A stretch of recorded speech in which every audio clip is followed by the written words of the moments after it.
KSN seingat saya memang. Either KSN atau provinsi gitu. Baru tahun depannya kita eh, dipraktekkan dalam kota gitu. Nah, tapi di sini harusnya ada tulisan di sini ya, mark out berapa gitu. Nah, kayak gini sehingga eh di sini ya ini nilainya juga masih 1, 2, 3 ya. Jadi yang hard itu 3, coba mediumnya 2. Sedikit banget nilainya, kecil-kecil banget. Jadi dulu nilai 1,5 itu aja udah jadi perbedaan posisi yang sangat signifikan. Oke, nah di sini misalkan nanti poin 2 itu akan jadi soal kayak gimana gitu ya. Nah, so itu. Jadi tugas teman-teman di sini selain juga memang ngerjain soalnya adalah memahami iya apa iya apa ya. Jadi kalian bisa menilai gitu. Nah, itu. Kalau kalian bisa menilai soalnya, saya pikir sih itu lumayan ya. Itu menarik sih. Ya trik yang sangat menarik ya kadang-kadang juga gitu.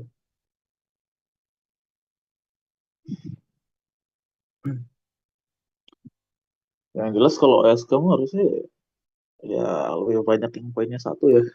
Iya gak sih? Ya paling poinnya 5 ada berapa ya?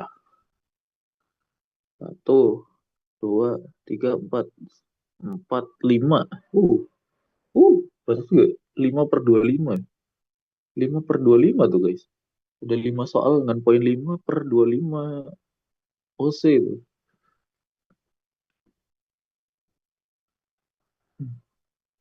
Mirip-mirip ya, poinnya 37. Oh iya, yang poinnya 3 ada sekitar 7 atau 8 ya.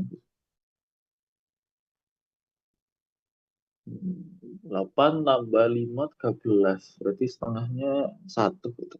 Oke, oke. Bisa sih ya. Oke, nah itu kan pasti ada poin-poinnya tuh guys. Mungkin salah satunya di sini ini ya. Hmm, saya akan coba juga buat tiap tes. Mungkin nanti kita akan ngadain beberapa tes. Ya, saya akan lihat.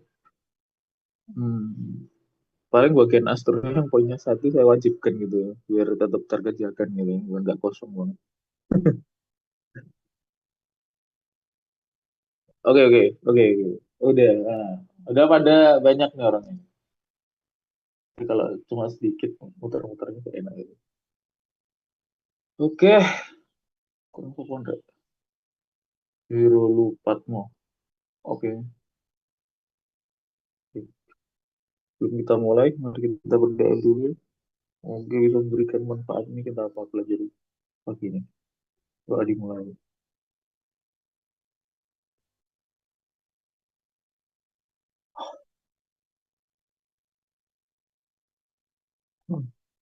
Oke, tuh. Nomor 51. Saya mulai dulu dari Kalinda.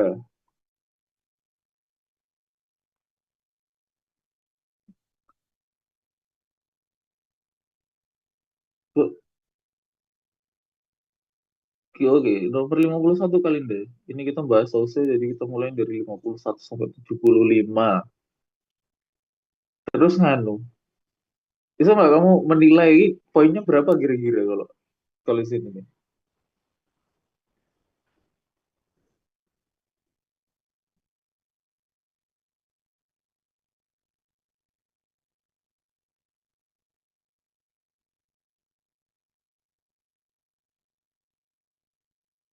Hilang orang. Ya, itu. Racing Steel. Kita mulai dari kelas 10 saya. Aktar deh, aktar. Le, 51 le.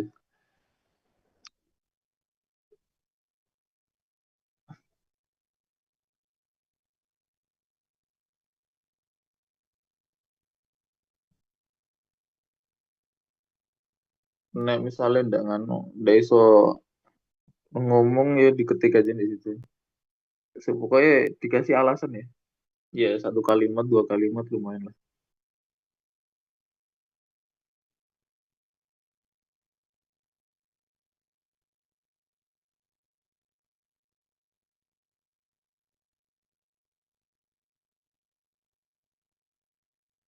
Which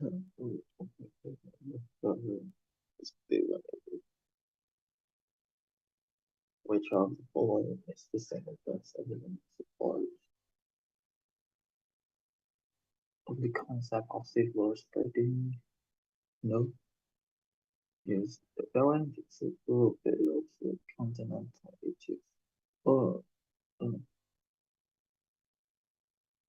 Yang bukan nama samudra yang mana?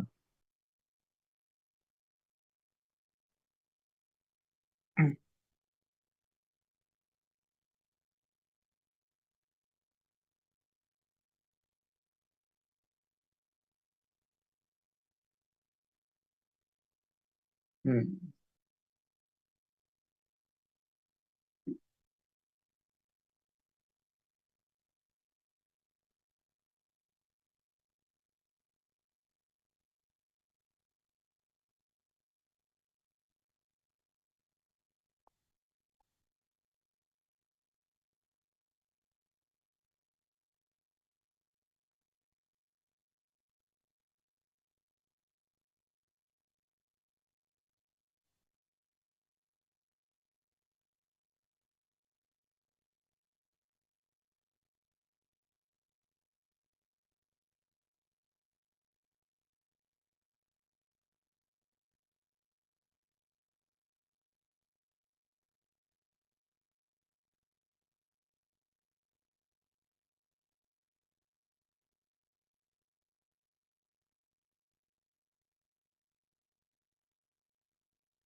Oh, menang.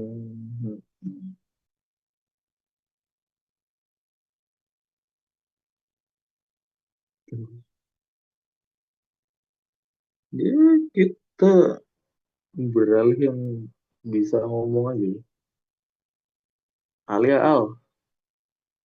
Oh,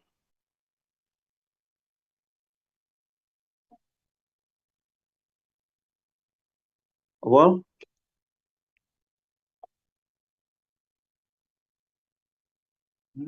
Betul.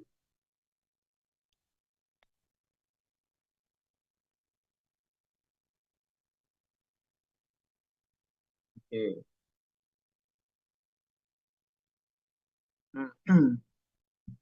Ya. Buat teman-teman yang aktif kira-kira nomor 51 ini poinnya berapa? Coba, coba di komentar deh.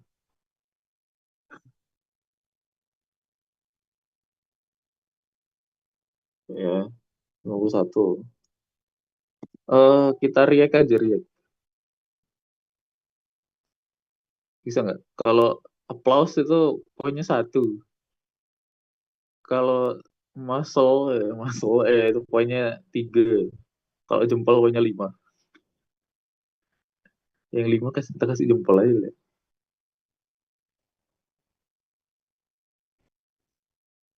Coba guys, kalian nilai ini nomor 51 poinnya berapa?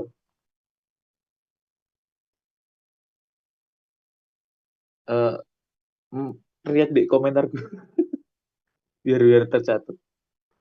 Eh,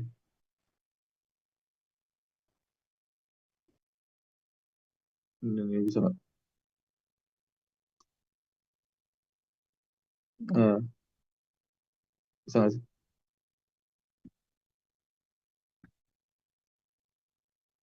Bisa ya? Oke. Thank you Kalinda. Ya, yang lain. Nah, ada aku ini masih awal ini bahasan. Tidak masalah sih.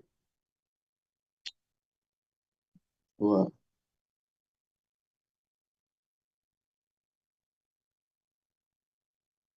oke.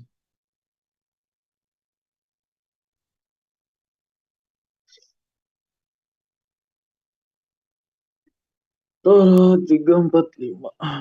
Oke, lima orang ya. Lima orang kan? Oke, pas berarti.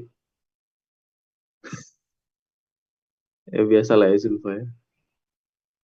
Zul, jangan lakukan kayak gitu Zul. Oke, ya. Jadi apa namanya? untuk nomor 51 ini soal kayak gini ya. Tuh, ya. Ini adalah poin yang poin satu gitu ya. Jadi sangat mudah sekali dan jawabannya benar itu Laurasia. Ya kan, ini adalah benua yang ada di atas atau ada di sisi bagian utara ya ketika perpecahan zaman zaman Trias ke atas. Oke, lanjut. Nomor 52 siapa ki? Yang kelas 10 dulu aja. Kelas kelas 10 kan masih masih kelas 10. Nah, coba ya. Kalinda tadi keluar Kalinda.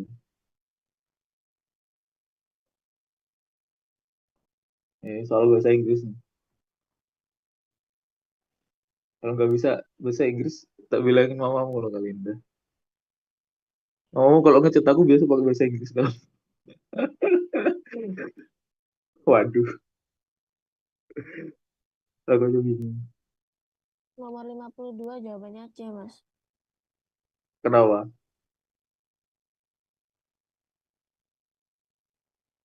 Soalnya Mhm. jadi support of konsep silver spreading itu karena arrangement of magnetic anomalies on the silver. Soalnya yang lain itu kayak merujuk ke layer lain. Hmm, oke. Best evidence ya. Jadi di sini lebih ke yang paling baik gitu ya. Mungkin kalau misalnya bicara pemecahan lempeng, tektonik lempeng segala macam kan banyak ya bukti-buktinya. Tapi ini kan kemudian khusus untuk si force spreading yang dikatakan sama Pak Heri Hasido. Ya kan? Nah, terus dibilang sebagai best evidence gitu. Sip. Jadi sesuai dengan pelajaran yang si Harun ya, jadi jawabannya adalah arrangement of magnetic anomalies. Itu. Karena memang pada dasarnya sebelum manusia yang kemudian menemukan ada konveksi mantel, ya itu kan analisa pertamanya adalah dari melihat medan magnet ini gitu. Baru kok dia lihat medan magnetnya punya pola kayak gini ya, berarti kita perlu alat lagi nih yang bisa melihat di bawah kerak bumi itu terjadi fenomena apa. Akhirnya ketemu konveksi mantel dan ya, bisa menjelaskan tektonikal lempeng ya. Oke, di sini juga apa lagi ya yang jadi kunci ya. Saya pikir ah, selain juga tadi alasan dari kalender ya, oke. Nah, saya pikir yang lain nggak nyambung ya, nggak nyambung. Habis itu nggak ada kata-kata si floor misalkan. Nah, mungkin some point kayak gitu itu jadi hal yang bagus ya. Ini bisa bisa di apa ya, didetaini gitu. Hmm. Nah, oke, itu ya. Nah, yang lainnya itu either gak nyambung atau memang dia bukan evidence buat si floor. Oke, that's an English questions, guys. So, what do you think this point will be? Aduh, chat. As- Mari kita tulis ini. Kayaknya ini pasti poinnya jadi 5 semua, guys. Tapi kayaknya Pak Waras itu nggak sebaik itu ya kasih poin 5 buat soal kayak gini. Masa ya? Oke. Oke. Thank you buat kalian tuh buat jawabannya C tadi benar. So what do you think guys? Poinnya ini berapa?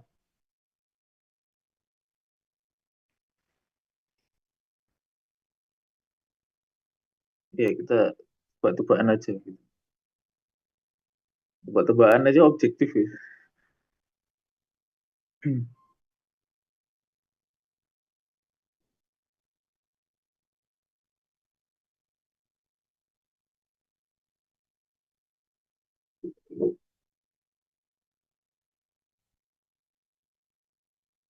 Wih, ada yang pakai poin. Oke, terima kasih. Siapa itu?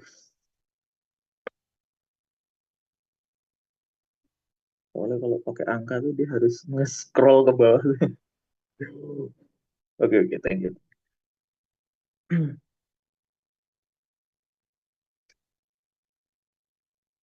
Oke, siapa lagi? Oh nggak meluk-meluk. Bentar, Zulfan, Nesha, Alia. Oke, udah 5 ya. Di sini kita sekalian tebak-tebakan nih. Ya, jadi hmm, oke, 52 terkesan mudah ya teman-teman ya. Tapi tahukah kalian ini poinnya 3 loh. Ya, apa yang bikin poinnya 3 sejauh yang saya tahu dan kalau misalkan jawabannya ya cukup panjang kayak gini atau which of the following itu dia poinnya bisa cukup naik ya. Jadi dia berada di posisi yang easy tapi rada medium gitu ya. Kemudian dia bahasa Inggris. Akhirnya dia diarahkan kepada nilai medium guys. Sehingga nomor 52 ini itu meskipun kayak gini doang itu dapat poin 3. Nah, oke. Amin. Nah, kayak gini kan teman-teman jadi bisa menilai ya, oh ini poinnya 3 ya kayak gini. Ya mungkin salah satunya belajar bahasa Inggris jadi penting karena soal-soal yang pakai bahasa Inggris itu poinnya di upskill. Ya, itu pola yang saya dapat juga ya kemarin habis ngecek-ngecek ya. Oke, tapi apakah berlaku buat semuanya? Ntar kita lihat ya. Kalau saya sih lihat dari soal-soal sebelumnya kayak gitu. Oke, tapi oke lah, mari kita lanjut aja ya. Oke, terus nomor 53. Eh, 53 itu ke siapa ya? Aktar ya. Silakan Aktar mau jawab.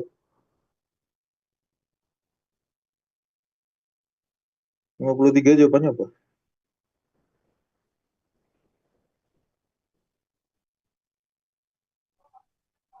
53.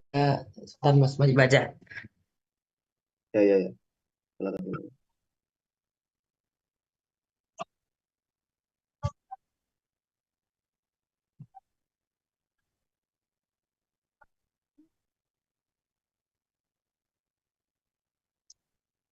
Mesotidal Mas. Oke, dari mana kamu tahunya? Ini Suti dulu. 2 sampai 4 meter. Oke, siap. Ya, betul ya. Jadi ini jawabannya adalah mesotidal. Sebenarnya saya agak uncertain gara-gara sih kata-kata awalnya dia bilang kayak ada perairan kurang 15% gitu ya. Mesti gini, kondisi pasang surut air laut dapat berpengaruh terhadap kondisi morfologi perairan pantai gitu kan ya. Terus kemiringannya 15% dengan julat ya. Julat ini range gitu ya, atau eh, jarak antara tertinggi dan terendahnya itu adalah sekitar 2 sampai 4 meter. Maka kondisi morfologi perairannya adalah apa gitu ya. Nah, karena kebetulan kita udah pelajari kan masalah tidal-tidal ini, kita tahu jawabannya adalah mesotidal ya. Jadi batasnya ada di 2 sama 4. Kalau di bawah 2 berarti mikro, kalau di atas 4 makro kayak gitu. Nah, tapi saya ingin kasih tahu juga ya. Berarti enggak. Ada satu hal yang ingin saya pastikan dulu guys, sebelum kita lanjut. Jadi kayaknya ini mau ngecek lagi kata-kata Pak kemarin. Pasut. Eh, oh ya pasut. Bukan pasut kan ya. Mana ya? Berapa air laut?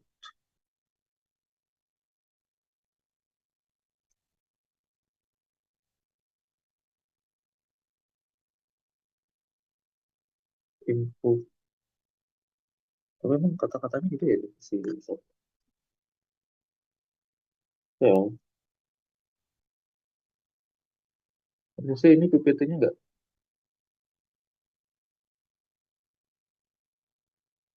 sebentar kok ini ya. Ya, baik. Jadi buat sedikit skip saya sensor mana gitu. Ini kata-kata nggak kalau udah lupa nih. Hmm. Oke lah ya. Oke. Sebenarnya dari yang saya temukan dan dari PPT bapaknya tuh ya,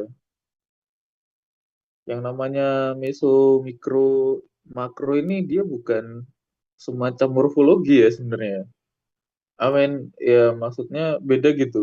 Kalau morfologi kan bentuk kan pantainya seperti apa kan? Ya kan, kayak gitu kan harusnya kan. Nah, cuman jawabannya kok ngarah ke tidal-tidalan ini. Jadi ya teman-teman hubungkan itu dengan ini ya sebenarnya. Meskipun pada dasarnya tidal-tidal ini itu adalah ya kalau saya baca sih dari juga menurut ini juga itu ya dia bilang ya ini adalah jenis pasang surutnya gitu. Jadi jenis pasang surutnya ini dibedakan jadi tiga tipe. Jadi emang ini adalah tipe pasang surut yang dia itu berdasarkan variasi tinggi air gitu. Jadi ya variasi tinggi airnya gitu. Kayak gitu ya. Sip. Nah, oh, oh, startnya ini kok dia ketutup gitu. Nah, biasanya nggak tutup. Lah kocak. Nah, bentar, bentar. Nah, biasanya di share nggak ketutup. Kok gitu? Nah, oke.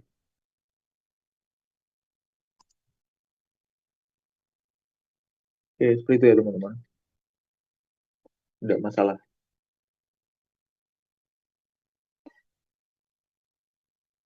Oke. Jadi ketika mungkin kalian merasa uncertain dengan dengan soalnya, ini soalnya apa? Nah, kalian bisa tebak dari beberapa pilihan-pilihan yang muncul di situ. Kayak gitu, ya. Nah, terus ketika ngerjakan, pas ngerjakan ya, itu teman-teman nggak usah protes dulu soalnya kayak gimana, gitu ya. Entah dia mungkin soalnya ada tipu, entah soalnya ada ya menurut kalian ini harusnya kayak gini kok, tapi soalnya kayak gini. Nah, itu jangan gitu ya. Kalau udah selesai baru diprotes nggak apa-apa. Tapi pas ngerjakan ini tetap positif thinking aja gitu. Kayak gitu. Itu selalu saya ingatkan berkali-kali ya. Oke lah ya. So, just benar jawabannya B. Nah, menurut teman-teman ini poinnya berapa gitu ya. Itu aja kita hari ini. Oke,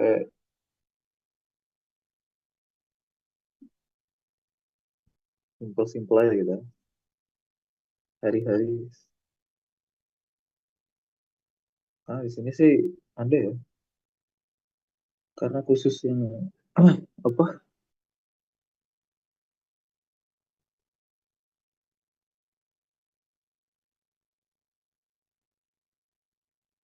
Oke,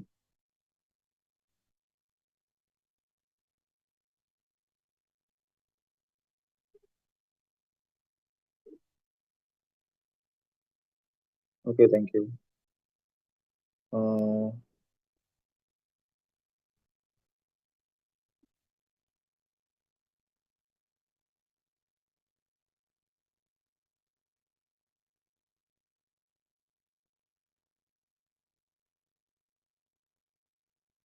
ah, gitu.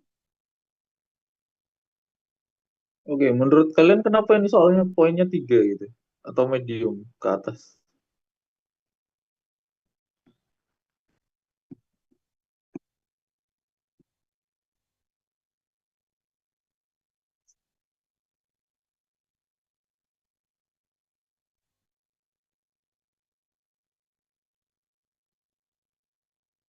Saya kan,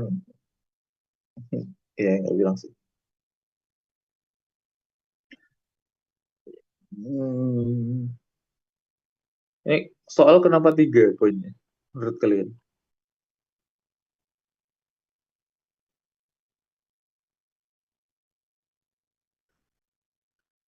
Sudah nebak-nebak poin.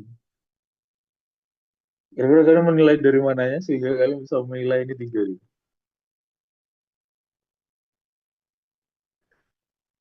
Atau lebih tinggi dari itu malah?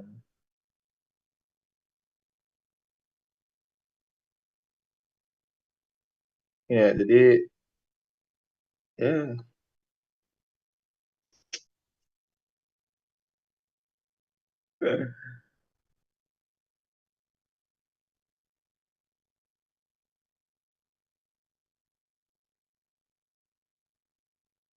kalau di OSK menilai soal itu nggak ini sih.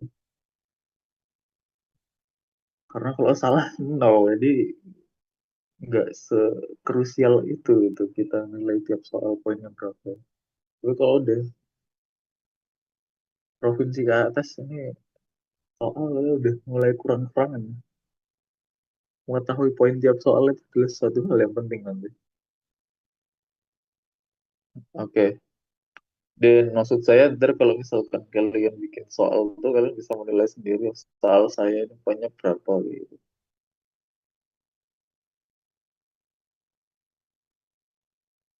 Ya, siapa tahu ntar diajakin jadi apa kayak ya kan, bikin soal TO, nah, kalau udah juara.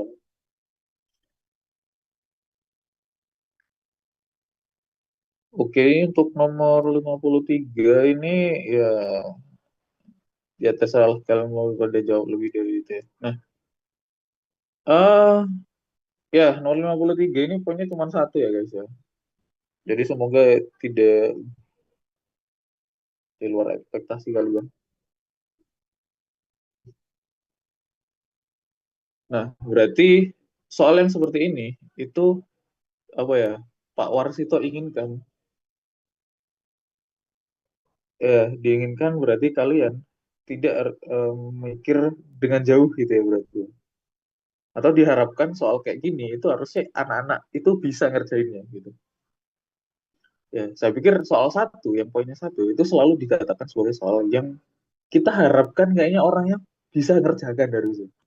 Kan kayak gitu ya kita bilang berarti.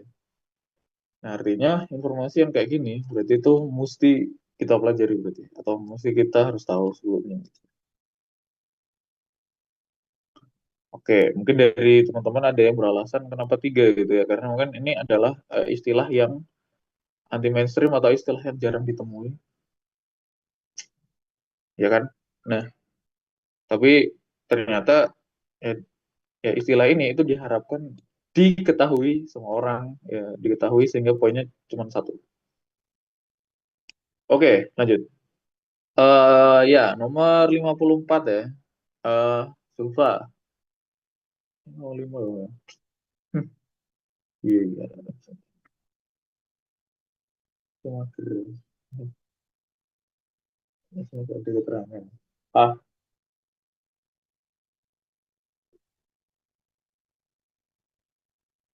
iya, iya. Bukan, bukan.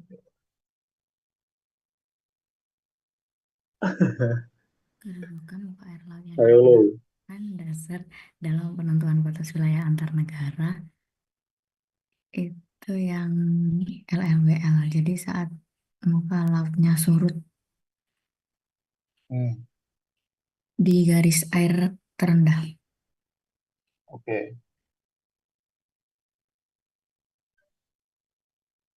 Ya, ini somehow ya ini somehow ya ada apa ya? Entah tiba-tiba dikasih pengetahuan geografis gitu ya guys, ya. Nah, soal-soal kayak gini nih agak eh, tidak expected ya. Maksudnya kan siapa yang kemudian bertanya bahwa dari urusan MS, LHWL, bla bla bla ini itu ternyata salah satu di antara mereka itu digunakan sebagai penentuan batas wilayah antar negara juga kayak gitu. Nah, setiap negara itu pasti pingin luas daerahnya yang paling luas. Dan untungnya secara politis ya itu disahkan kayak gitu. Sehingga ya di antara pilihan-pilihan berikut yang menghasilkan batas wilayah yang akhirnya paling luas itu apa? Yaitu LLWL. Ya, karena dia kan berarti eh, surut laut ya, yang rendah dan yang paling rendah banget gitu. Jadi surut ketika yang paling rendah sekali seperti itu ya. Oke. Ya juga beberapa hal juga baru tahu ya setelah baca hal ini kemudian saya sadar, oh iya juga ya. Nah, seperti itu. Karena biasa tuh orang bikin batas negara itu biasa dua guys. Yang satu itu batas teritorial yang pakai 12 mil ya. Biasanya yang satunya lagi pakai ZEE. Nah, ZEE ini itu bergantung pada continental shelf yang kedalamannya 200 meteran gitu. Jadi lebih dari itu udah bukan dari si negara itu lagi gitu. Jadi saya dari negara itu dihitung continental shelf-nya itu dari pantai negara itu ke self break-nya itu, nah itu biasa dimasukin sebagai ZEU-nya itu gitu. Nah saya juga baru tahu gitu. Ternyata si urusan water level ini bisa dipakai buat penentuan wilayah negara. Oke, oke Zulfa, terima kasih ya. Nah, ini yang paling cukup agak sedikit gatel sih sebenarnya. Mari kita tes teman-teman. Kira-kira nilainya berapa? Ah, tarik satu deh.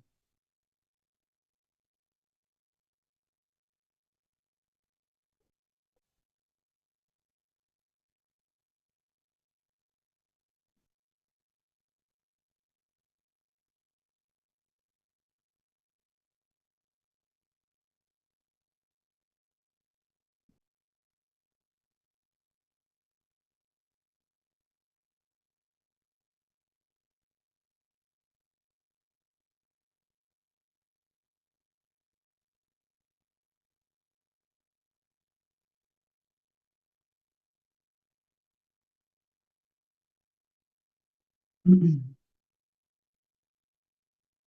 find low water mark is the lowest line. Oh ini, that's three.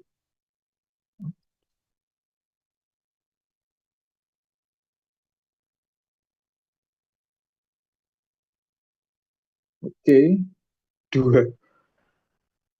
Qatar gak ada poinnya dua dah. Poinnya satu, tiga, sama lima. Qatar. Ya mungkin kamu mau mulai medium.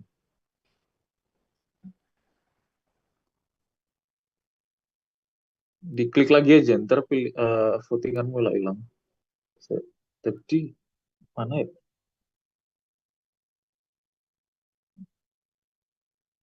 Maaf, salah.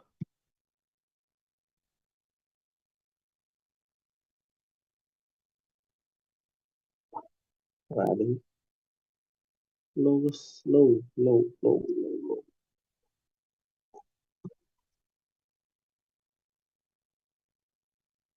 What?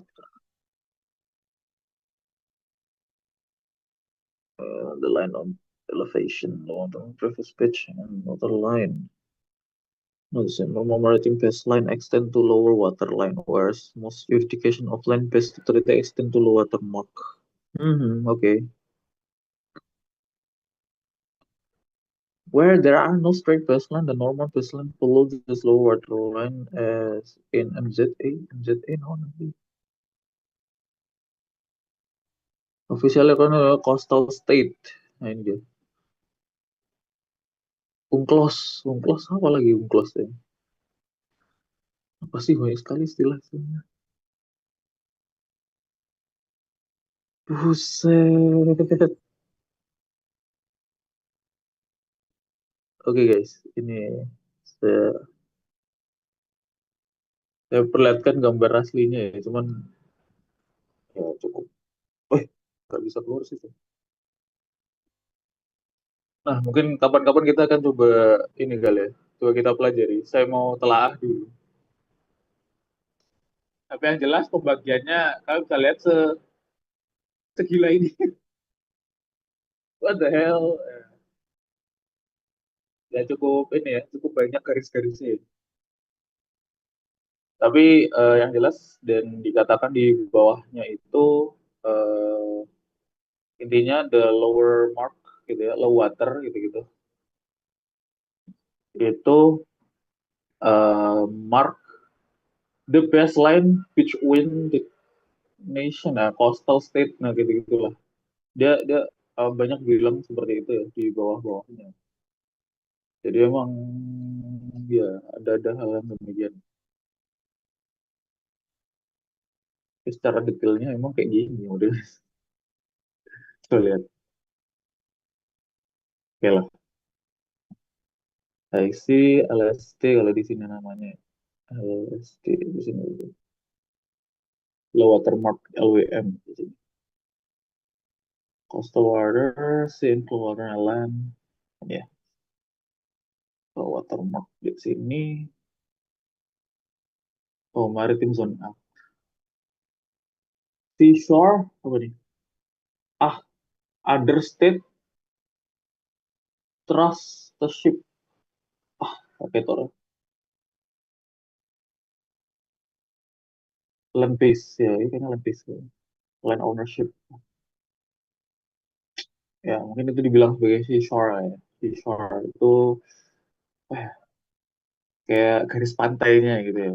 Ya, di garis pantai itu dia digambarkan dari the low watermarknya dia gitu. Sehingga mungkin itu yang kemudian diambil kali ya sama Pak Warsitonya, dia buat kemudian kedudukan air laut ini digunakan dalam dasar penentuan batas wilayah antar negara. Oke, that's guys. Ya, ntar coba saya telah lagi lah ya. Semoga bisa menjelaskan jadi lebih bagus. Ya, 54 ini ternyata semoga kalian nggak berkurang ekspektasinya. Itu jawabannya ini. Bukan jawabannya sih. Ya, C betul, tapi poinnya cuma satu malah. Artinya teman-teman disuruh mencari info ya terkait hal kayak gini dan kemudian diharapkan tahu ternyata. Nah, tapi masalahnya kita nggak expect juga ternyata ada pertanyaan kayak gini. Oke, semoga sekarang tahu ya nanti kalau ditanyain gitu. Tahu buat kalian yang punya teman geografi bisa di cross check kan, siapa tahu mereka lebih paham ya kan. Ya, bisa ditanya. Oke, lanjut ya. Nomor 55. Indonesia berarti Indonesia. Jawaban apa? Wih, gampang banget ya.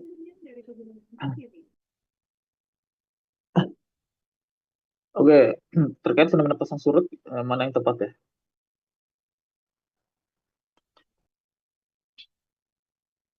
Ya, jadi jawabannya adalah yang C ya. Jadi spring tide kita bilangnya, spring tide atau pasang surut yang pasangnya tinggi. Apakah iya? Mari kita cek lagi. Pada saat awal dan pertengahan bulan selalu akan terjadi air pasang air laut. Oke, pada saat awal bulan minggu pertama terjadi air pasang maksimum. Oke. Pada saat pertengahan bulan akan selalu terjadi air pasang paling maksimum.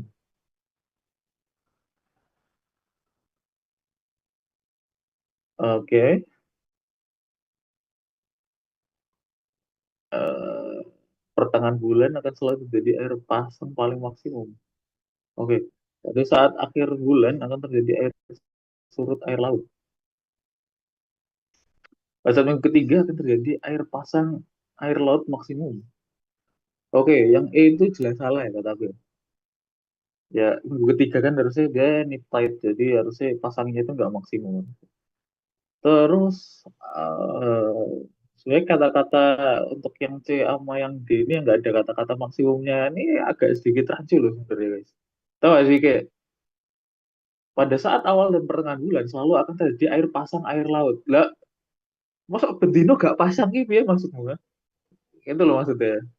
Kalau dari saya ya, menilai soalnya kan. Masa bendino gak ada pasang air? Ya pasti selalu lah gitu kan. Tapi ngelihat jawaban-jawaban yang lain kok kayaknya tambah aneh ya. Jadi jawaban C ini kayaknya mungkin yang lebih lebih oke ya. Kita sebenarnya. Nah, oke, kalau E kan aku yakin salah kan. Pada awal bulan minggu pertama terjadi air pasang maksimum. Minggu pertama itu maksudnya kan berarti dia dalam seminggu ya. Kan enggak ya. Jadi maksimum itu kan pasti terjadi ya sekali doang gitu ya. Yang namanya maksimum kan pasti cuma satu. Oke. Terus yang B, pada saat pertengahan bulan akan selalu terjadi air pasang paling maksimum. Sebenarnya bisa jadi, tapi nggak selalu. Maksudnya spring tide itu kan pasti terjadi dua posisi ya, yaitu ketika awal bulan dan pertengahan bulan. Jadi pas bulan purnama ataupun bulan baru dan that's it gitu. Jadi maksimumnya ya bisa di antara kedua itu. Jadi bisa pas awal bulan, bisa paling maksimumnya ada di situ, atau juga di pertengahan bulan juga bisa terjadi paling maksimum seperti itu.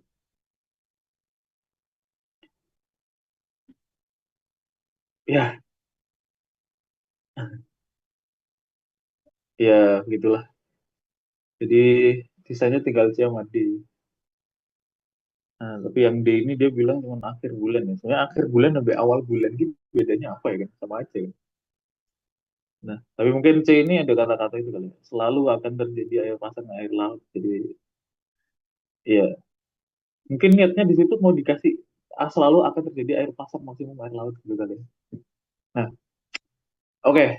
Jadi untuk nomor 55 ini jawabannya adalah yang C seperti itu.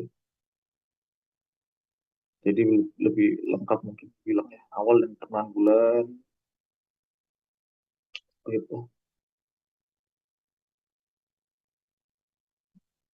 Air pasang air laut. Oke guys. Ini menurut dari kakak kelas kalian, ya, ini semoga kalian pas ngerjain bagian OC-nya jangan susun ya. Itu aja saran saya.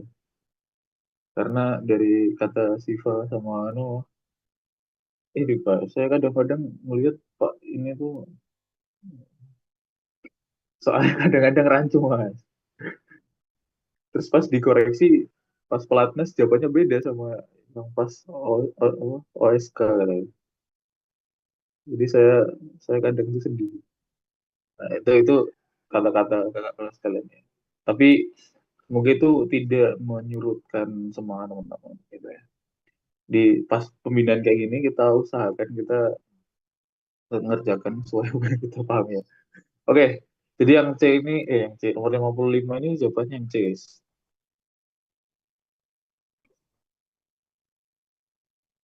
Nah, karena sebelumnya kalian udah melihat pernyataan ya, coba dinilai kira-kira nomor 55 ini poinnya berapa?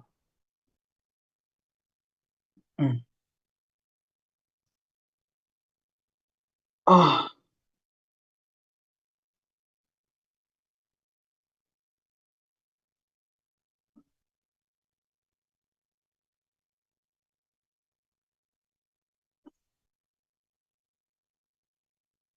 oke.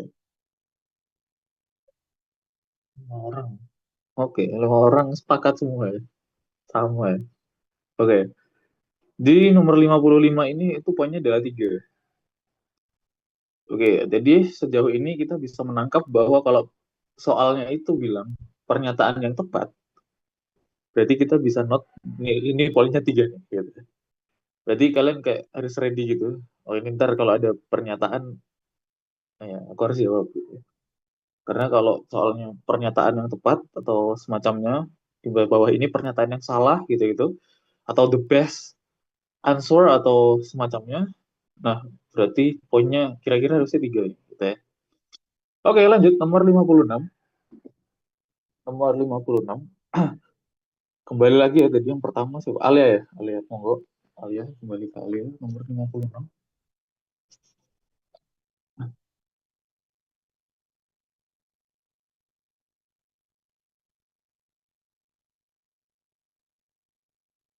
Mhm, mhm, mhm. Ya. Betul, banyak plastik. Eh, apa sih?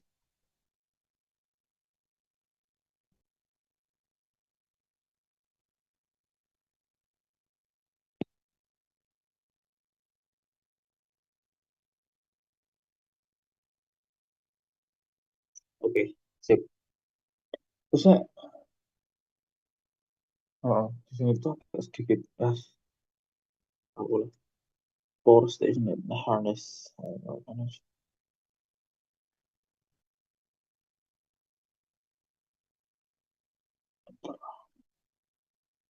Movement of water.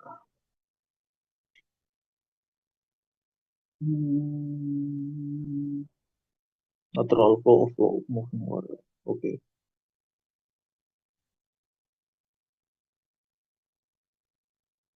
Ya, ya, ya. Oke. Ya, ya. Dan terus the fluid may possess. The fluid may possess. Oke. It might exist a thermal kinetic potential strain pressure. Oke, siap. Thank you. Oke, jadi jawaban nomor 56 ini adalah bener nggak? Ya, jawabannya kurang tepat ya, Alia ya. Jadi jawabannya ini kamu cari yang jawabannya paling lengkap gitu aja.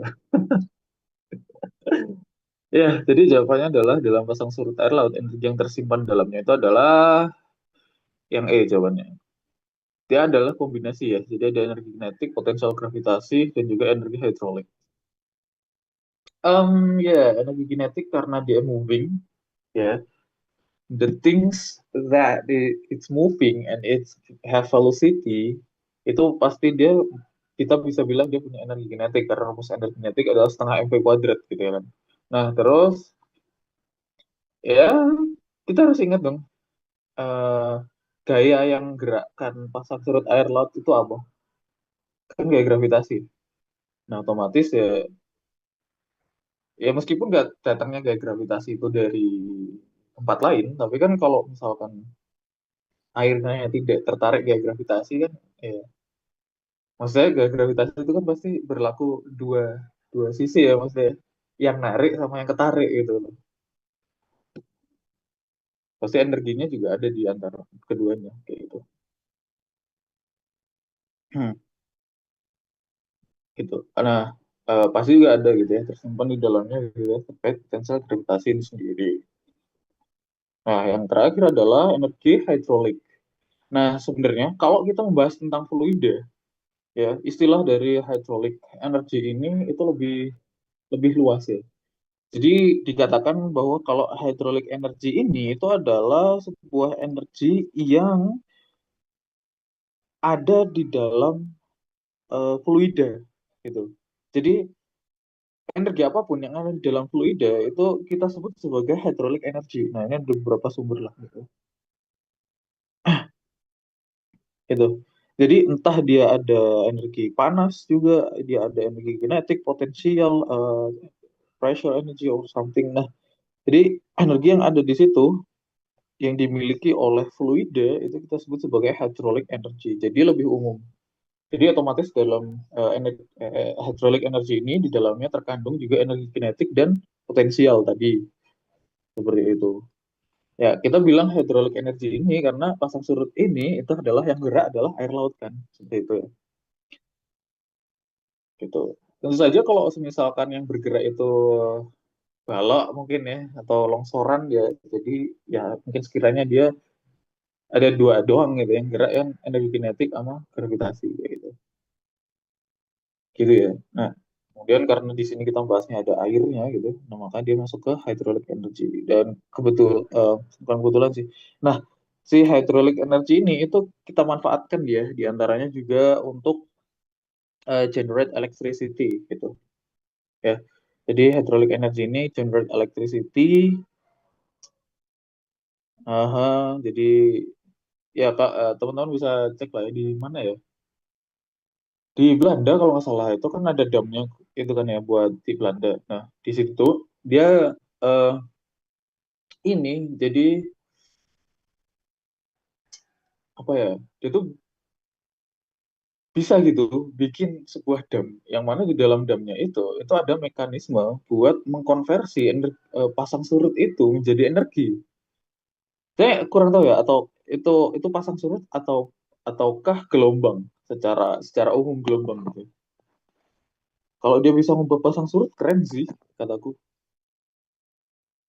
Jadi itu guys, yang dam yang di pinggir pantainya itu, nah itu tuh ada mekanisme buat ngatur itu juga kalau di Belanda. Nah itu bisa dipakai buat energi gitu. Dan setahu saya memang ada gitu ya, energi dari gelombang itu memang ada, dan juga energi pasang surut juga ada gitu ya. Bisa gitu, maksudnya bisa dimanfaatkan jadi electricity. Nah nggak tahu nih, Indonesia ini kan negara kepulauan ya, harusnya bisa memanfaatkan ini dengan baik gitu. Oke, jadi nomor 56 ini ya teman-teman pada overskill semua ya. Kalian berharap soal kayak gini nilainya tinggi gitu ya? Enggak, soal kayak gini tuh nilai poinnya satu.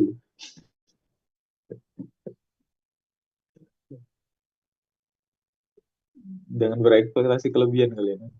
Oke, nah lanjut ya, lanjut. So berarti mau Kalinda ya. Oke, nomor 57.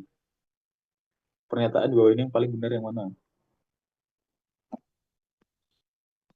Nomor 57 saya kurang paham sama soalnya Mas, tapi saya jawabnya C. Kenapa? Bukan kamu. Saya mikirnya Penilaian. eh, pasang surut itu bakal berbanding lurus sama bulan, karena emang kayak penyebab utamanya itu kan bulan, Mhm. terus Oke, berbanding balik sama gaya tarik matahari. Nah, saya juga belum paham. oke, siap. Ya, oke.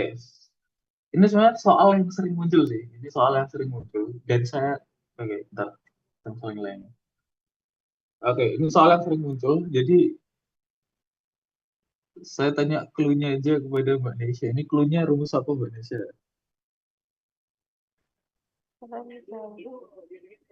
Oke, jadi clue-nya di soal ini itu adalah bilangan form Zaha. Ya, masih ingat? Ya, mari kita ingatkan lagi.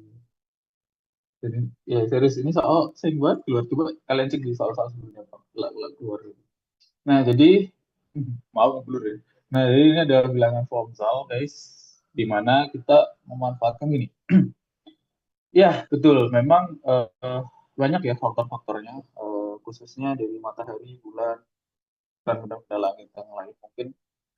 Nah, kebetulan dua benda langit yang paling memberikan dampak paling maksimal buat air laut di bumi kita ini adalah matahari dan bulan, seperti itu.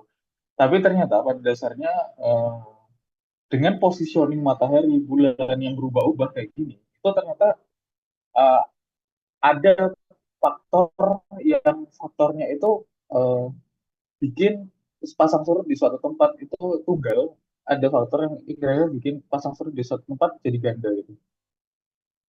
Ya, gimana bilangnya? Jadi ya itulah gimana pergerakan bulan dan matahari yang berubah-ubah dan buminya juga yang berputar-putar seperti itu uh, apa ya, membuat peneliti menemukan bahwa ternyata gaya gravitasi bulan ini kadang kala itu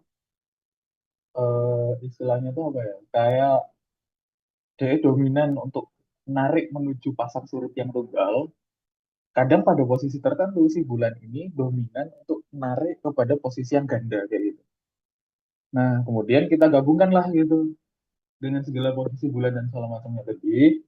Nah jadilah rumus form Zaha gitu. Kira-kira gampang aja.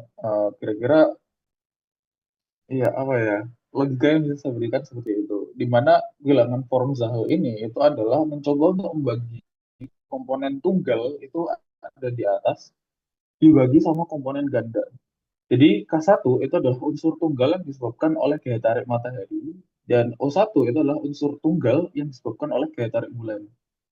Ya, saya pikir jadi ketika tadi mungkin di suatu posisi tertentu, maka eh, gaya yang dikasih sama matahari ini cenderung akan menarik air laut di bumi untuk menjadi pasang surut tunggal. Nah, terus yang bawah itu M2 dan S2 gitu ya. M2 itu adalah unsur pasut eh, ganda yang disebabkan oleh daya tarik bulan, dan S2 itu adalah unsur pasut ganda yang disebabkan oleh gaya tarik matahari. Nah, berarti di sini dia semacam cerita ada posisi bulan atau ada posisi matahari di suatu waktu gitu ya, yang mana posisi itu dia akan eh, membawa gitu, istilahnya dia akan mempengaruhi air laut supaya dia jadi mengalami pasang surut dua kali. Ya, mungkin perhitungan secara detailnya menuju ke situ ya sangat astro ya. Dengan sekian sekian sekian saya juga nggak tahu gitu. Tapi secara logikanya saya ambil demikian kayak gitu ya. Yang kemudian akhirnya menghasilkan bilangan formula ini, yang kemudian dari nilai F ini kita bisa tahu dia ini pasang surut ganda kah, dia itu campuran kah, atau dia pasang surut tunggal seperti itu ya. Nah, sehingga jawabannya ini untuk soal yang nomor 57, ya silakan cari aja tipe pasang surut. Ya, tipe pasang surut itu berarti eh, komponen tunggal dibagi komponen ganda gitu aja. Teman bisa coba cari ya. Oke, misalkan coba yang A. Nah, tipe pasang surut akan berbanding lurus dengan komponen tunggal gaya tarik bulan dan berbanding terbalik dengan komponen ganda tarik matahari. Ah, ini bisa jadi benar, tapi eh, kata-kata di soal ini bilang yang paling benar. Oke, kalau dibilang paling benar, ini masih kurang yang A. Kenapa masih kurang? Karena rumusnya itu ya nggak cuma bulan sama jadi yang atas itu nggak cuma bulan doang, yang bawah juga nggak cuma matahari doang. Tapi komponen tunggalnya ini harusnya ada bulan dan mataharinya juga, dan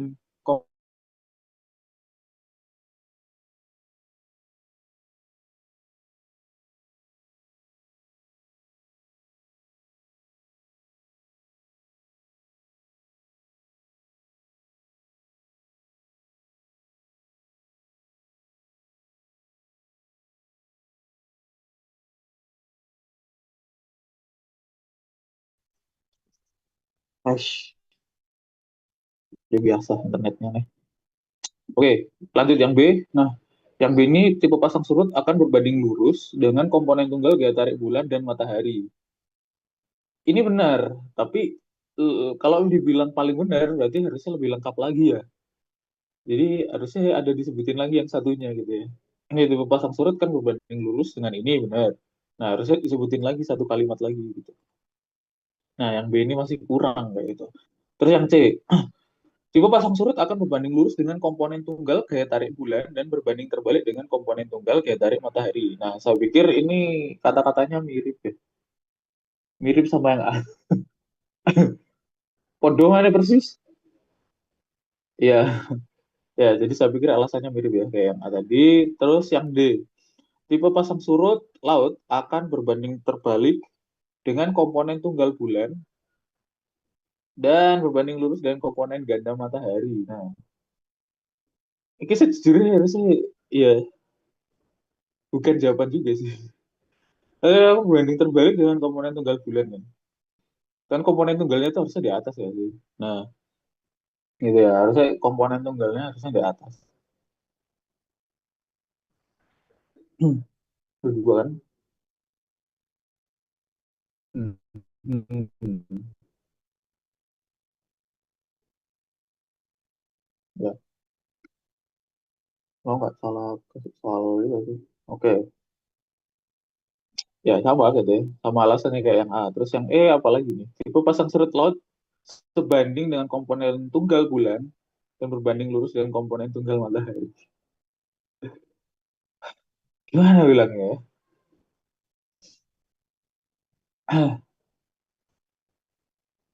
Perasaan di soal yang lain itu ada yang jawabannya sesuai. Coba saya carikan dulu ya. Kayak perasaan pilihannya nggak kayak gini kemarin. Dek soal tahun biru ya, berarti ya. 2020 kan ya.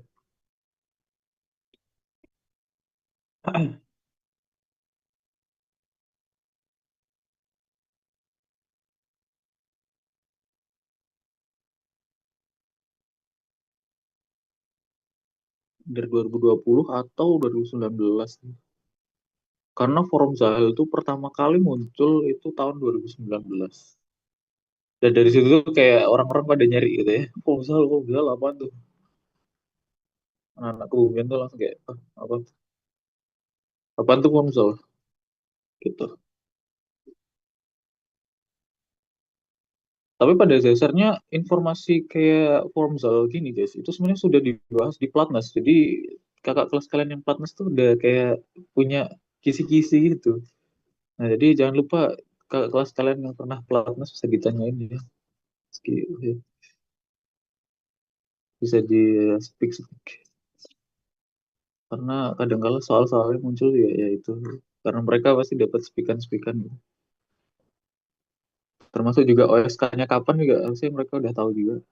Dan saya juga udah tahu kapan OSK-nya. Mana weh? Mana weh? Mana weh tuh? Nggak ada.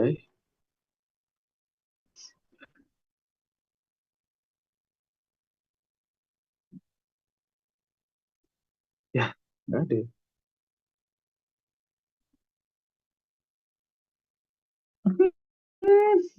Perasaan tuh ada ya, ada yang lengkap gitu ya.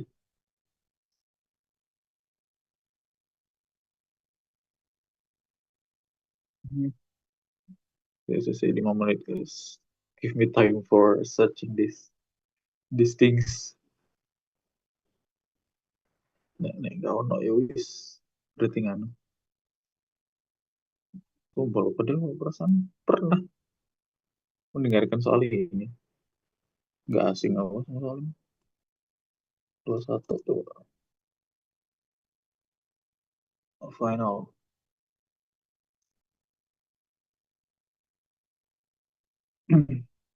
Usi, usi, usi, usi, usi, usi.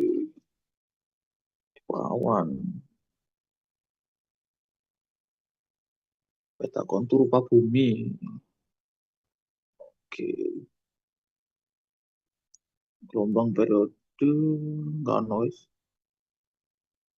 Iya, kan noise. Sumpah loh, aku sering banget denger soal ini loh padahal. Beda lah. Oke lah, ntar mungkin kalau misalkan saya menemukan apa yang saya baca tuh saya akan infokan ya ke teman-temannya. Really guys, itu sering banget tuh padahal. Asli. Ya udahlah, mari kita eh, masuk ke jawabannya. Berarti kalau dipilih yang paling benar, yang mana yang paling benar? Ah,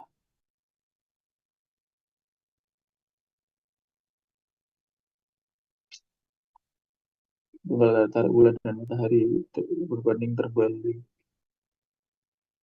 Ya, mungkin kalau yang paling benar ya, di antara pilihan ini ya, ya kita kan nggak bisa nolak pilihan cuma 5. Ya pokoknya sesuai sama bilangan forum Zahel, pokoknya berbanding lurus dengan komponen tunggal, berbanding terbalik dengan komponen ganda, gitu aja. Dan komponen tunggalnya itu harus bulan dan matahari, gitu. Tapi swear guys, aku pernah ngeliat soal ini, tapi jawabannya itu ada dua-duanya, bener gitu. Nggak kayak gini. Kayaknya yang B ya, kayaknya. Kayaknya. Ya, oke. Komponen tunggal gaya tarik bulan dan matahari. Ya antara B sama E ya. Ya kalau dipilih di antara keduanya ya saya pikir kata-katanya mirip.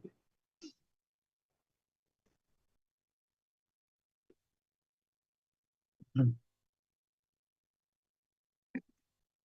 Ya, jadi ya silakan jawab antara B atau E. Gitu. Kalau bisa kesebut dua-duanya ya harusnya itu jawabannya. Oke, nomor 57. Sangat disayangkan, sangat disayangkan sumpah. Soal yang kayak gini itu coba kalian tebak nih. Tadi 56. Oh, aku 56 enggak? Enggak ini ya. Ya udahlah. 57. Poinnya berapa? Sebenarnya sangat sangat menyayangkan, guys. Sangat menyayangkan. komentar saya terhadap soal ini aku sangat menyayangkan gitu. Kenapa? Ya, soal semacam ini pernyataan ya, oke. Sebelumnya kita udah pelajari bahwa kalau soal pernyataan itu poinnya biasa 3. Dan untuk yang ini poinnya 5 sebenarnya. Nah, untungnya karena ini OSK, kalian bisa jawab sepuasnya, nggak ada salah-salahan. Nah, kalau misalkan soalnya model kayak gini, ya mungkin agak bingung gitu, ya.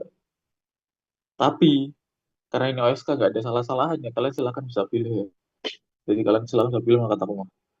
Nah, tapi soal ini bakal akan sangat disayangkan kalau misalkan ini ada di nasional atau provinsi yang kalau kita milih terus salah ya kan, itu minus gitu. Kan ngurangi ya poinnya. Kita malah pengen poin 5 tapi malah ngurangi poin kita. Oke guys, seperti itu ya. Nah, udah mulai ketemu nih patternnya ya. Pokoknya pernyataan ini iso-iso nilainya tinggi gitu. Nah, jadi mungkin nanti kalau ya saya akan menyesuaikan dengan ini ya tentu saja pas bikin soal TO-nya nanti juga. Saya juga akan infokan ke pembina juga buat biar relate gitu ya. Biar relate dengan apa yang kalian kerjakan pas hari H gitu lah. Oke, good. Lanjut nomor 58. Aktar ya 58 ya.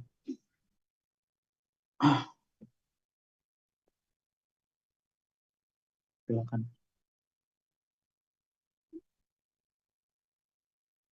Gampang air laut dan limbah.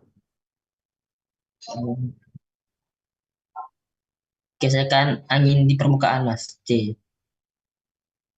Oke, betul. Betul ya, kemarin sempat musik juga ya. Ya, gelombang laut itu yang dihasilkan dari gesekan. Ya, karena energinya dihasilkan dari angin ya, yang mana angin dihasilkan dari gaya gradien tekanan. Nah, gaya gradien tekanan muncul karena perbedaan suhu antara daratan dan lautan. Nah, wis muter-muter sih, guys. Oke, seperti biasa 58. Saya pikir gampang lah ya. Gampang banget ya. Gila, salah kebangetan gitu kan. Ya, jadi itu. Nih, kalau salah kebangetan nih kan.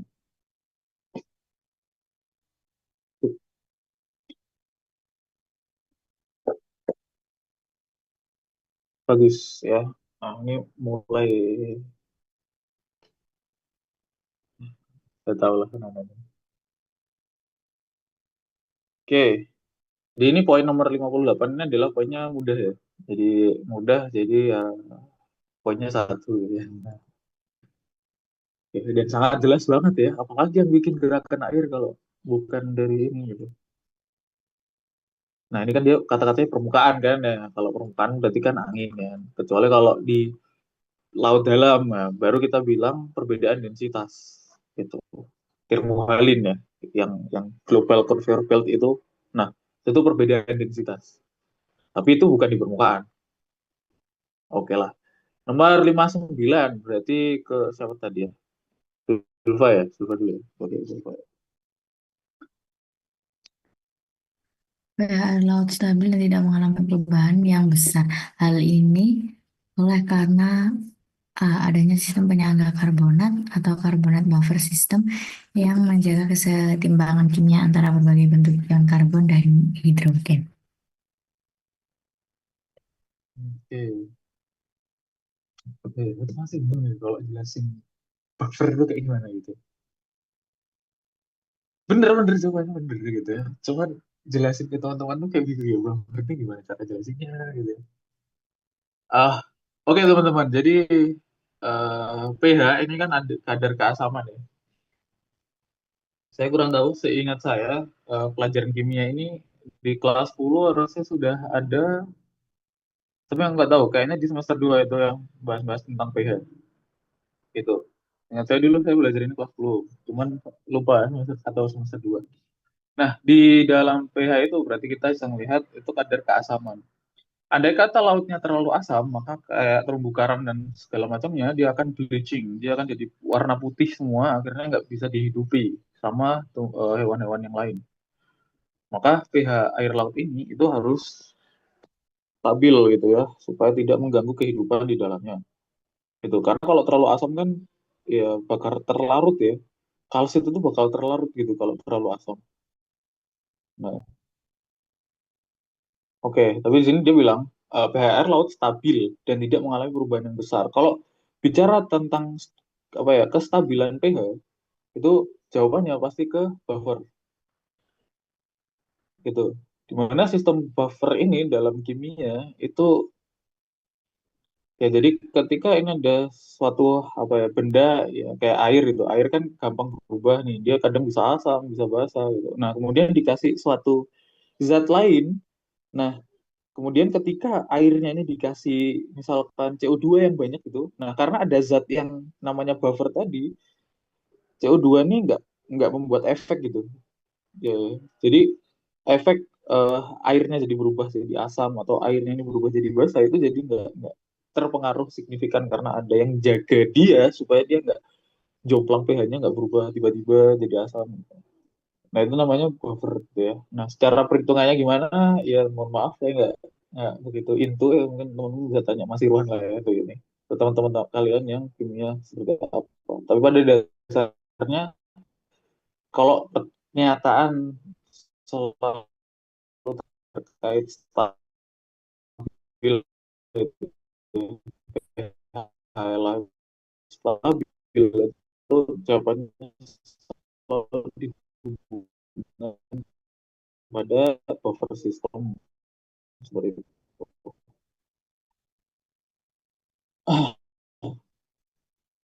Ya, itu.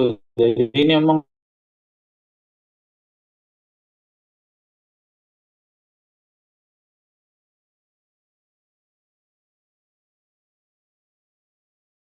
Jadi ya karena eh, apa namanya?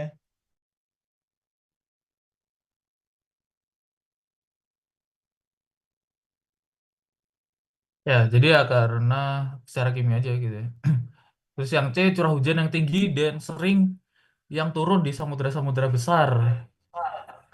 Lah emang samudra yang lain nggak ada ininya gitu.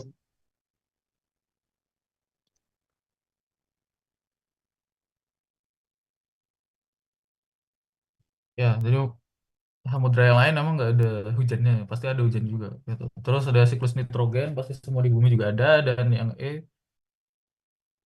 dan ya nitrogen bukan buffer seingat saya. Seriously. Terus siklus batuan di dasar samudra ini juga. Mungkin ini bisa jadi proses sebelum sebelum jadi buffernya ya. Cuman bukan ini itu yang jadi jawabannya. Ya, fokus utamanya kan ada di buffer.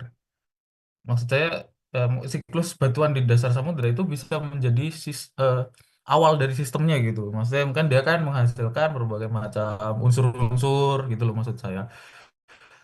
Kan dari siklus batuan itu kan menghasilkan banyak unsur dan dari unsur itu salah satunya bisa juga untuk menghasilkan buffer.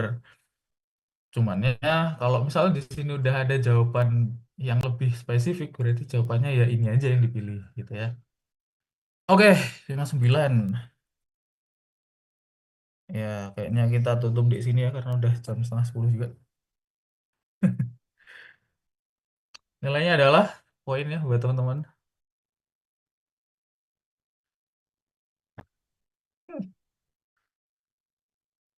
Sebenarnya pengen selesai sekalian ke 60 sih, biar nanggung ya. Ya, apa sih. Oke. Oke, kalau yang udah lihat. Ya, di kayaknya oke, menurut teman-teman nilainya 3 di sini. 3 karena ada karenanya gitu.